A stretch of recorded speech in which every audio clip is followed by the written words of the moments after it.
चलिए। हेलो दोस्तों, बीडीएस महिला महाविद्यालय ताहिरपुर परिंदा के डीएलएड क्लास में हिंदी विषय के व्याकरण से एक बिंदु पर आज आप लोगों के बीच मैं चर्चा कर रहा हूँ। जैसे व्याकरण के अंतर्गत एक पॉइंट होता है समास। समास को यदि खंडित किया जाए, दो भागों में विभाजित किया जाए, तो वह दो शब्दों से मिलकर बना है, सम और आस। यानी वे दोनों शब्द अलग अलग जो अर्थ देते हैं, यदि उनको संयुक्त कर दिया जाए तो संयुक्त होने के बाद भी उसी अर्थ की अभिव्यक्ति कराते हैं। इस प्रकार देखा जाए तो समास को हम निम्न शब्दों में परिभाषित कर सकते हैं।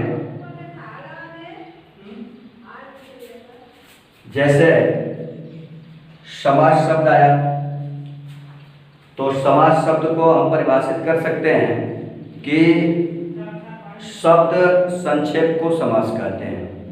यानी किसी लंबे शब्द को हम एक छोटे से शब्द के द्वारा व्यक्त करें और वह पूरा अर्थ प्रदान करें, तो उसे हम समास कर सकते हैं। जैसे मान लीजिए आपके पास एक शब्द है लंबोदर,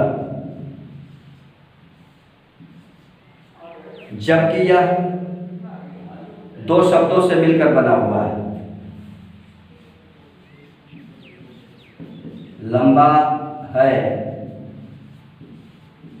उदर जिसका,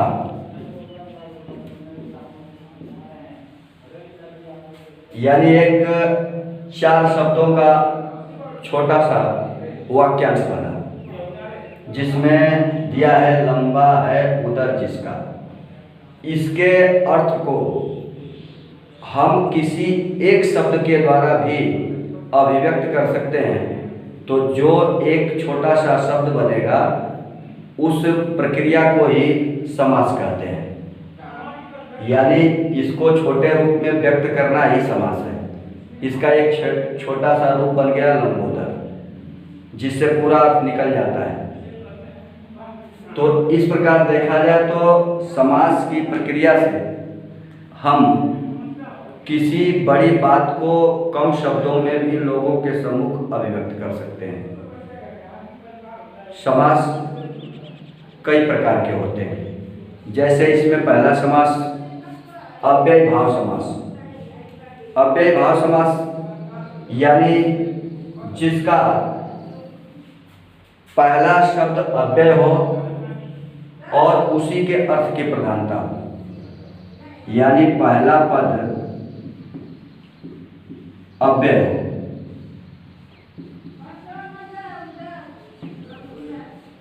तथा उसी के प्रधानता है। तो जैसे एक सामासिक पद मिल जाएगा आपको, यथा विधि।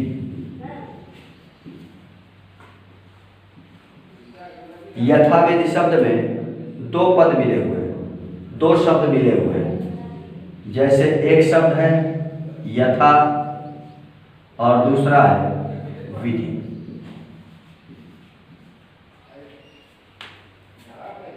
यदि इसका पूर्ण रूप लिखा जाए तो पूर्ण रूप बनेगा विधि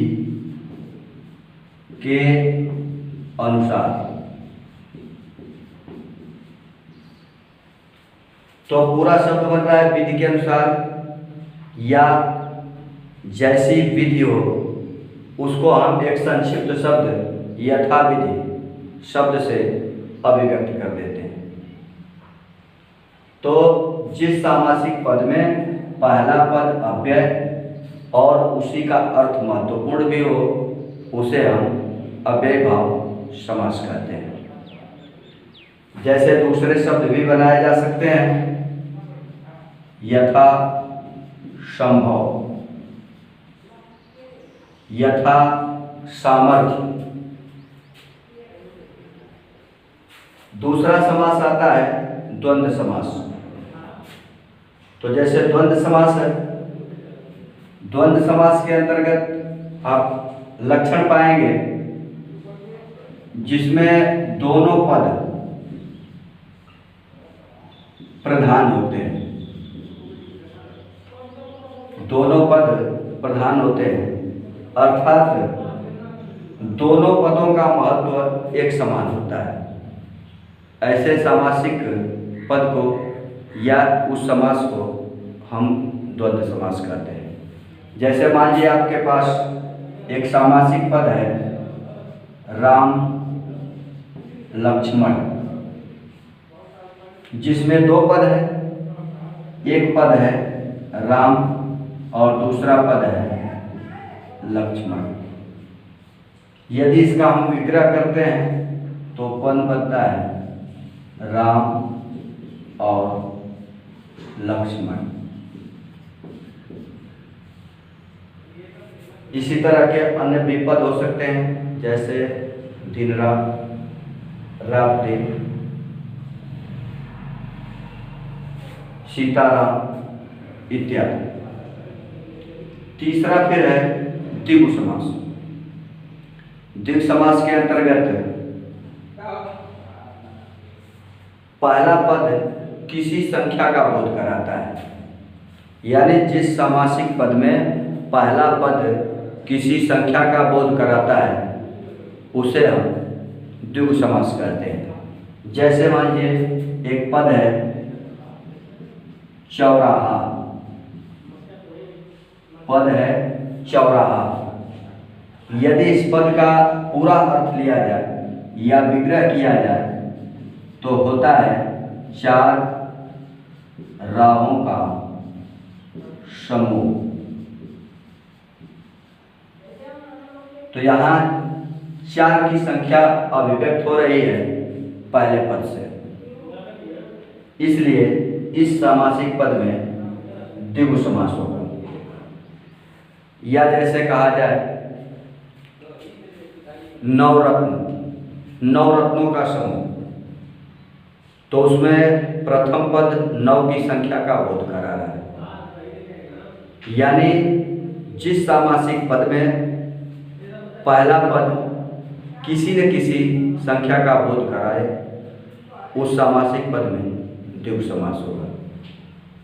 आज के लिए बस इतना ही, फिर अगले दिन शेष बचे हुए समासों को बताया जाएगा। तब तक के लिए नमस्कार।